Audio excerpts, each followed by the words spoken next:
Subhanaka la ilma lana illa ma 'allamtana innaka antal alimul hakim. Maha suci Allah, kami tidak memiliki ilmu apa-apa, hanya saja apa yang diberikan oleh Allah Subhanahu wa taala. Para hadirin, muslimin, muslimat, mukminin, mukminat, mudah-mudahan kita sama-sama cinta Rasul dan Rasulullah mencintai kita semua. Jamaah sekalian, sallu ala Rasulillah.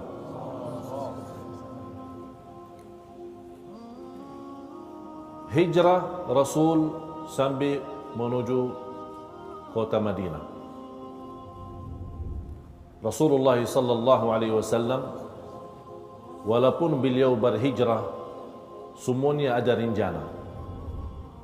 Dan sebabnya hijrah Rasulullah SAW adalah meetingnya Quraisy untuk rencana membunuh Rasulullah sallallahu alaihi wasallam. Rasulullah SAW sudah bersiap-siap habis menerima wahyu dari malaikat Jibril, rencana Quraisy mau membunuh beliau. Rasulullah SAW minta sama Ali bin Abi Talib radhiyallahu anhu untuk tidur di tempatnya malam hari. Kita faham ini? Ada orang mau bunuh kita, boleh antum tidur di tempat saya? Ada orang mau bunuh saya, mau? Siap? Tapi Sayyidina Ali bin Abi Talib siap. Masih anak muda, tapi siap demi Rasulullah sallallahu alaihi wasallam. Langsung berjalan Rasulullah SAW bersama Abu Bakar As-Siddiq radhiyallahu anhu dan buat kontrak sama seorang namanya Abdullah ibn Uraiqit yang memberitahu jalan. Karena Rasulullah tidak akan berjalan dari Makkah langsung Madinah ke arah utara, pasti ditahu nanti sama Quraisy, ditangkap. Tapi Rasulullah SAW pindah posisi, pindah arah menjadi ke arah selatan. Tapi karena diarah ke arah selatan, kemudian sampai ke laut Jeddah, kemudian Rabigh, Yumbu dan seterusnya, ini beberapa posisi dan lokasi tidak ditahu oleh Rasulullah SAW. Diperlukan orang yang memberi petunjuk jalan. Kontrak sama Abdullah bin Uraiqit, dikasih tahu jalan. Padahal Abdullah bin Uraiqit orang kafir.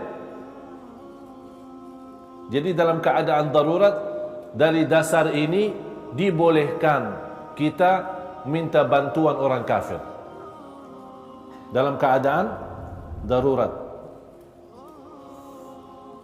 Dan Asma bintu Abi Bakar, anaknya Abu Bakar Siddiq radhiyallahu anhu, Asma radhiyallahu anha, dia selalu malam hari membawa makanan untuk bapaknya sama Rasulullah selama dia di Gar Thawr, di Gua Thawr.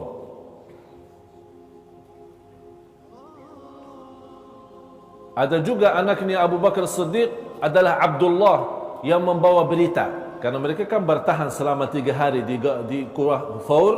Jadi siapa yang membawa berita Makkah? Abdullah, anaknya Abu Bakar Siddiq. Jadi dia keluar pagi lihat berita-berita kufar Quraisy, terus malam hari datang ke jumpa Rasul sama bapaknya dan diberitahu berita. Ada berita malam, tahu berita malam? Ini Abdullah bin Abu Bakar kasih berita malam.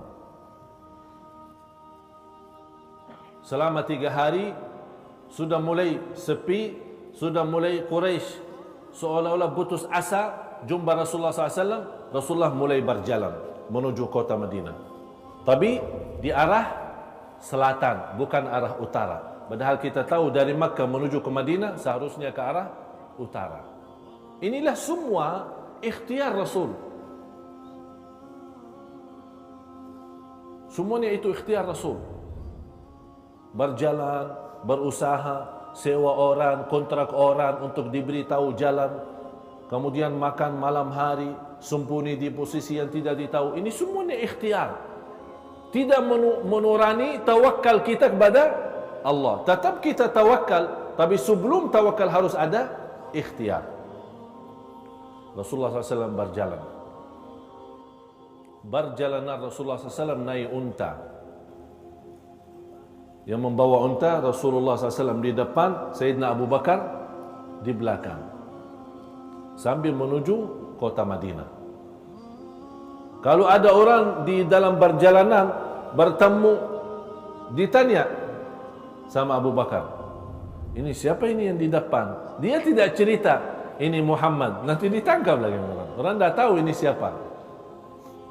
Tapi kata Abu Bakar, yang di depan ini adalah orang-orang yang memberi aku petunjuk. Memang Nabi Muhammad memberikan kita petunjuk kepada jalan Allah, kepada jalan surga. Ini namanya kata-kata yang lahirnya nipu, tapi ada inti dan makna. Masya Allah, pintar Abu Bakar, cerdas. Sampai Rasulullah SAW dengan rasa rindunya, dengan penuh harapan dan penuh cinta, keluarga kota Madinah sangat menunggu Rasulullah SAW. Sejak mereka menerima berita Rasulullah sudah berjalan dari Makkah, mereka setiap hari mulai dari pagi habis subuh sampai malam hari menunggu di batasan Madinah kedatangan Rasulullah SAW.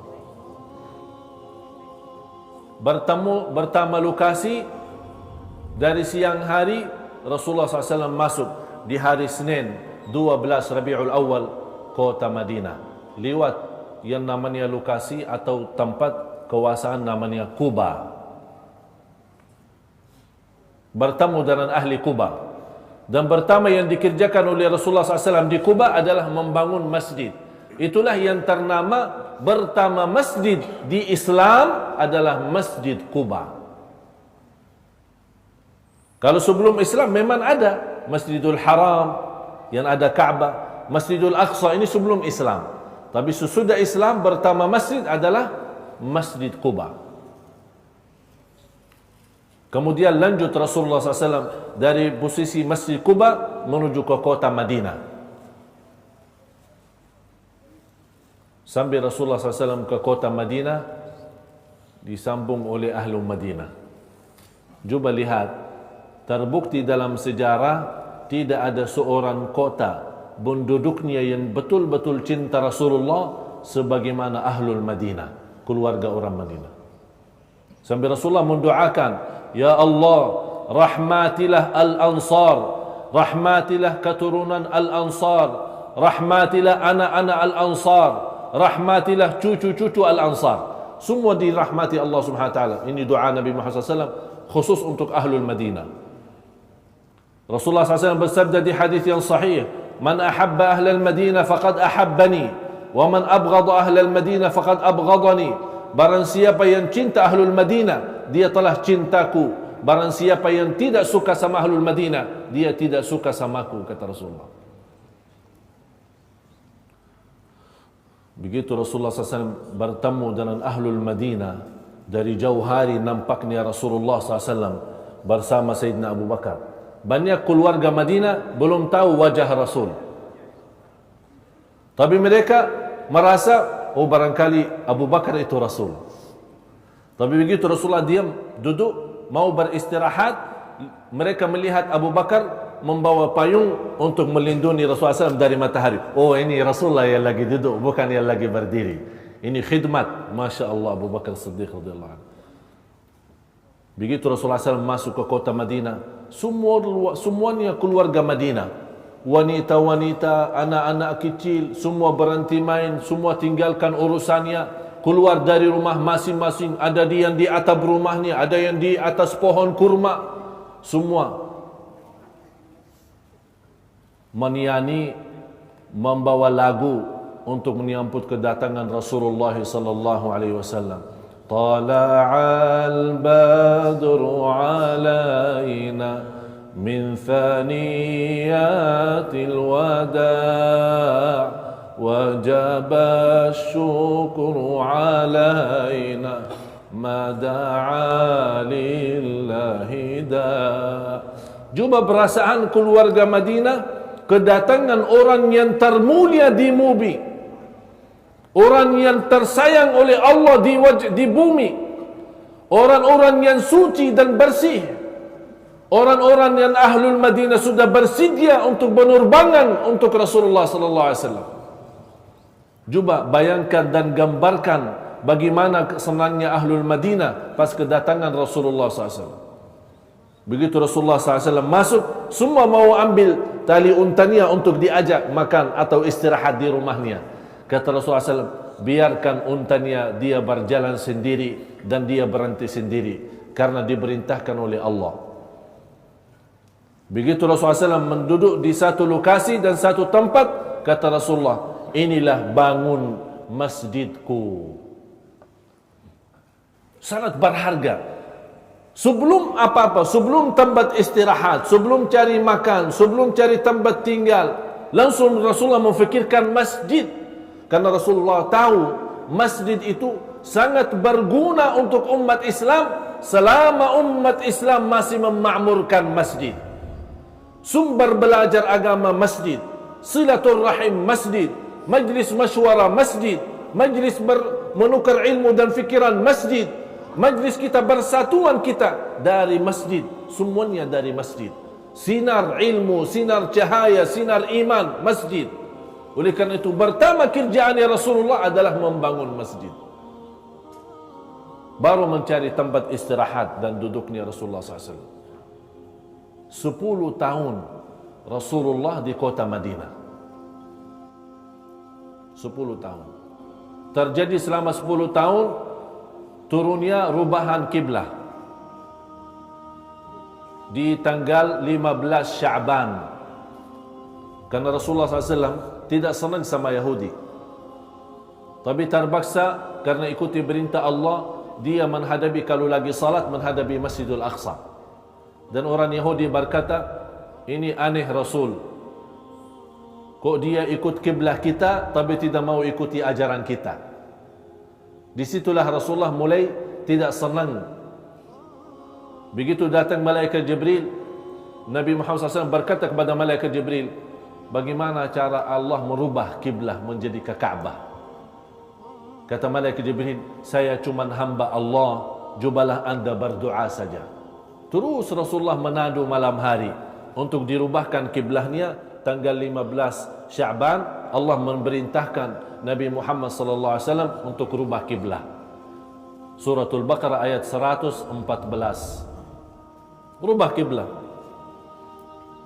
Turunnya juga di saat itu, waktu habis hijrah, turunnya fardu zakat, fardu puasa sama zakat fitrah. Habis fardu puasa dan zakat fitrah, turun fardu zakat mal. Habis itu turun izin jihad fi sabilillah. Jadi waktu masih di Makkah tidak ada perintah laksanakan ibadah, hanya fokus selama 13 tahun untuk memantapkan iman umat. Akidah, iman, la ilaha illallah. Tidak ada Tuhan yang benar yang disembah selain Allah Subhanahu wa taala. Itu yang difokuskan selama 13. Belum ada amal-amal. Tapi begitu sudah pindah Madinah, dari mulai Isra Mi'raj, kemudian ada fardu salat, mulai turunnya fardu-fardu yang lain, puasa, zakat fitrah, zakat mal dan seterusnya. Rasulullah sallallahu alaihi wasallam tetangganya orang Yahudi. Tetangga Rasulullah di kota Madinah orang Yahudi.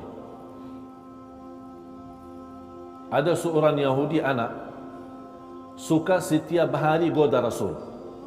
Jadi dia pagi-pagi keluar, sebelum Rasulullah keluar dia buang sampah di depan pintu Rasul. Jadi Rasul bangun mau keluar, mau ke masjid, melihat la haula wala quwwata. Ini siapa buang sampah? Tapi Rasulullah sendiri, Rasulullah yang mulia, Rasulullah yang suci, Rasulullah yang dicintai Allah, disayangi Allah, dia sendiri membersihkan tempatnya.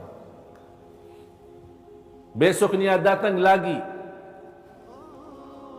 Begitu mau keluar, lihat sampah lagi.